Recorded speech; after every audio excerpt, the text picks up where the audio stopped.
Елімізде соңғы жылдары балабақшалар қызметі сапасының төмендеуімен, сондай-ақ мекемелерде балаларға қатысты зорлық-зомбылық әрекеттерінің жиілеуі қоғам алдында бүгінгі күннің өзекті мәселесіне айналып отыр. Соған қатысты мемлекет балабақшаларды лицензиялаудан өткізбек. Бұл туралы оқу-ағарту вице-министрі Шолпан Қаринова өзінің Facebook парақшасында мәлімдеді. Бүгінде әлеуметтік желілерде балабақшаларды лицензиялау мәселесі белсенді талқылануда. Бірі балабақшаларды тез арада лицензиялау керек десе, енді бірі лицензиялауды енгізу мектепке дейінгі білім берумен айналысатын жеке бизнестің дамуына кедергі келтіреді деп санайды. Лицензиялау балаларға қатысты зорлық-зомбылықтың жиілеуіне байланысты енгізілуде деген сөз дұрыс емес. Мұны барлық ата-ана мен қоғам түсініп отыр. Мемлекет балабақшаларды жабу міндетін қойып отырған жоқ. Лицензиялау керісінше мемлекеттік және жеке мектепке дейінгі ұйымдардың дамуына жағдай жасайды.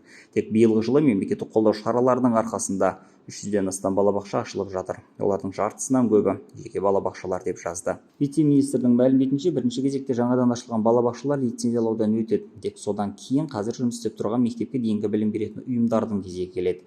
Лицензиялау талаптары да белгілі. Балабақша тарапынан педагогтердің және оқу материалдарының жеткілікті болуы, орнатылған бейнекамералар, санитарлық және өрт қауіпсіздігі нормаларының сақталуы мен меншікті немесе жалғанған ғимараттың болуы сұралады. Лицензиялау кезең-кезеңімен жүзеге асырылады деп жоспарлануда. Алдымен заңға және басқа да актілерге өзгерістер енгізіледі. Бірінші кезекте жаңадан ашылған мектепке дейінгі ұйымдар лицензиялаудан өтеді. Яғни жылына шамамен 200 жаңа балабақша. Содан кейін лицензиялаудан бүгінде жұмыс істеп тұрған мектепке дейінгі мекемелер өтеді. Олардың да саны аз, жылына 10-15 балабақша.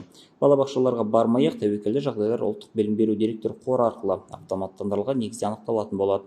Балабақшалардың жұмыс істеу шарттары мемлекеттік, сондай-ақ жекеменшік балабақшаларда да бірдей болуы тиіс. Өйткені екі жерде де біздің балалар тәрбиеленеді, біздің педагогтар жұмыс істейді деп қорытындылады оқу-ағарту вице-министрі.